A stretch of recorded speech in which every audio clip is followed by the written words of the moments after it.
It's been almost 1.5 years since we first heard about the Great Reset, haven't we? And some of you might think that nothing happened and nothing is happening. Where is this Great Reset? So I thought, let's make a sequel. Let's make a sequel to my video from spring 2021. Also linked down below. And let's talk about the Great Reset and a little catch up about what's going on among the technocrats and elites. But before we hop into this very hot topic, make sure you're subscribed to my channel. Make sure you give this video a like. That really helps my channel to grow. It gives me motivation to continue with my channel, so please do that. My name is Agnes, by the way.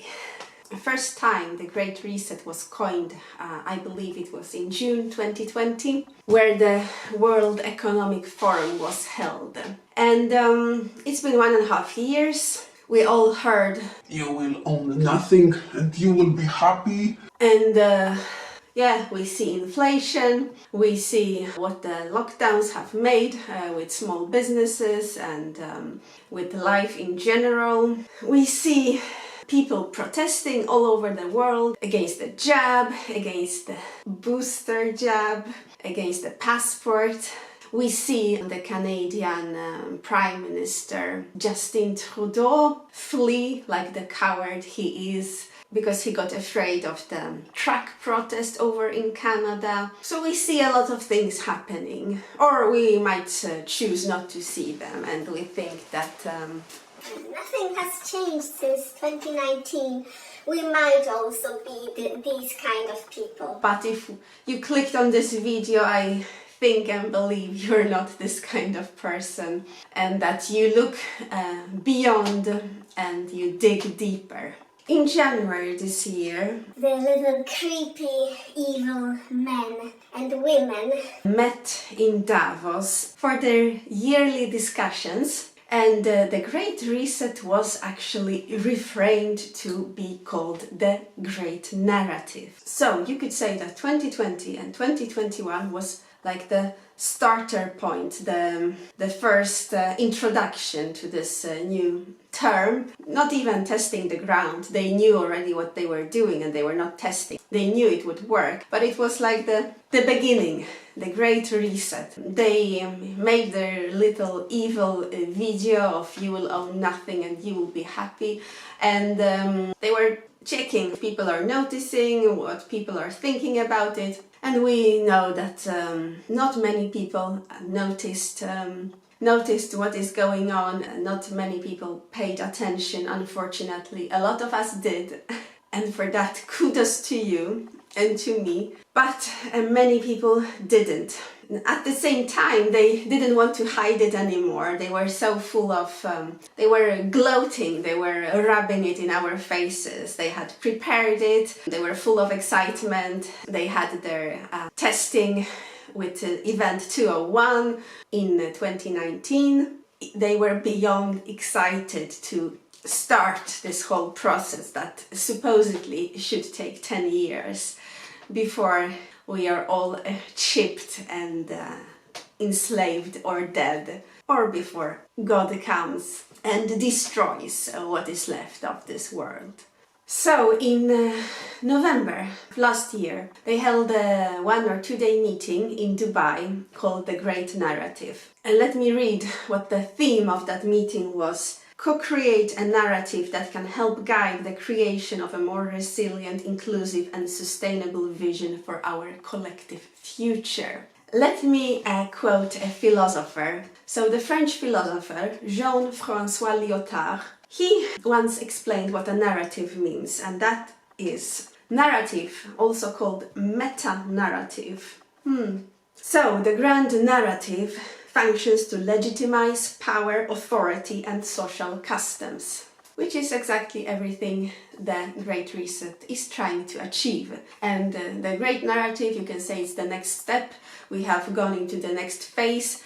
We had the start, now we are implementing it. We are no longer hiding, we are going full ahead. Authoritarians used to use a narrative to legitimize their use of power and dictatorship. Anständiges Volk geworden. Wir sind doch jetzt wieder ein so fleißiges und tatkräftiges Volk geworden.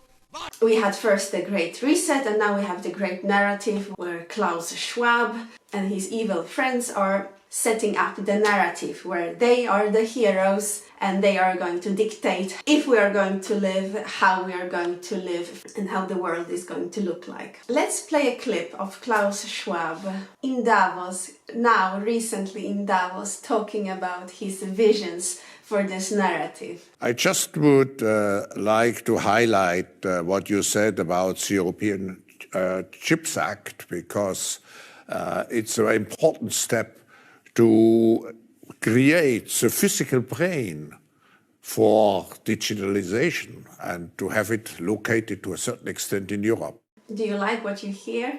Danke, jawohl, Klaus Schwab.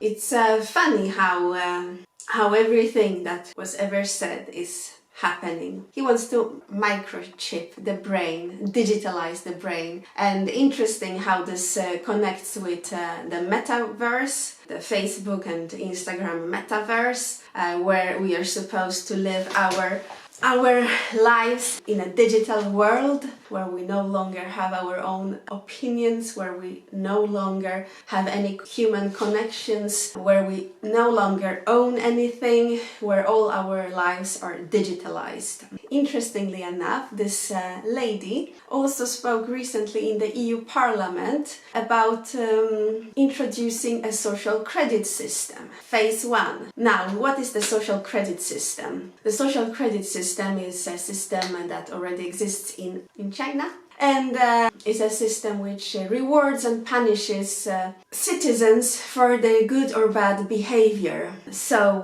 meaning if you can, let's say you're not allowed to buy a plane ticket, or you have access to worse schools in the best case scenario, or you can only visit one lousy shop and you cannot take part in the society if you have a bad score. So let's listen to what she had to say in the EU Parliament recently. Wenn eine Website uns auffordert, eine neue digitale Identität zu erstellen oder uns bequem über eine große Plattform anzumelden, haben wir in Wirklichkeit keine Ahnung, was eigentlich mit unseren Daten passiert. Und aus diesem Grund wird die Kommission demnächst eine sichere europäische digitale Identität vorschlagen. Eine, der wir vertrauen und die Bürgerinnen und Bürger überall in Europa nutzen können, um alles zu tun, vom Steuerzahlen bis zum Fahrradmieten. Eine Technologie, bei der wir selbst kontrollieren können, welche Daten ausgetauscht und wie sie verwendet werden. Can we start to call the EU the Fourth Reich? I think it's about time. EU and Europe is where the totalitarian dictatorship is going to arise from. The cashless society, the social credit system, that's what I think. In one of those meetings they said that the future belongs to those who can design, implement and execute the future. So you can see where this is heading. If you are blind, then I feel sorry for you. How more straight in the face can it be? So basically what they are saying, the great narrative is a digitalized transhumanism agenda, where your brain is microchipped, where you own nothing and you're still happy. Right. And you have one digital identity in the society, you get a social credit, if you want anything you rent it, if the government allows you to. You have no human interactions and all your life is played out in a different universe, the metaverse. You have artificial intelligence in the society. With the transhumanism agenda, you're also becoming part of the artificial intelligence with your brain Connected. to some computer somewhere where those authoritarian technocrats and elites are plotting their way of how to enslave or kill everyone. I want to tell you, Klaus Schwab, and everyone else, you're many and you know who you are, and I want to tell you that I, being poor, have only my dreams. tread softly because you're treading on my dreams. Let's play a clip from one of the best movies ever made, Equilibrium, with an outstandingly good Christian Bale, which shows a dystopian future and how it ends.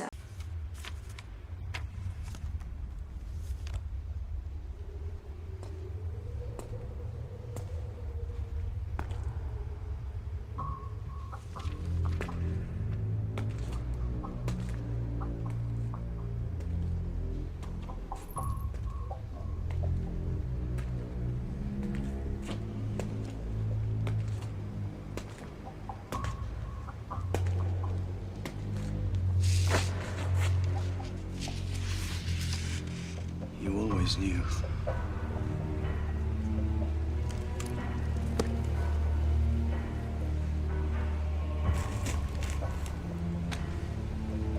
But I, being poor, have only my dreams. I have spread my dreams under your feet. Tread softly, because you tread on my dreams. I assume you dream, Preston. I'll do what I can to see they go easy on you. We both know they never go easy. Then I'm sorry. No, you're not. You don't even know the meaning. It's just a vestigial word for a feeling you've never felt. Don't you see, Preston? It's gone. Everything that makes us what we are, traded away. There's no war. No murder. What is it you think we do? No. You've been with me, you've seen how it can be, the jealousy, the rage. A heavy cost. I pay it gladly.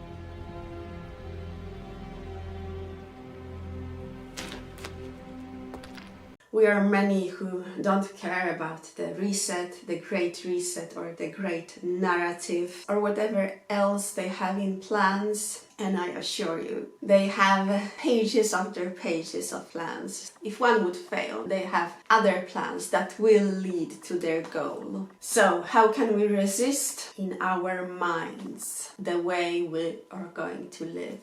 What are your thoughts, opinions? Please let me know in the comments below this video. I think that's it for this time. Thank you very much for watching.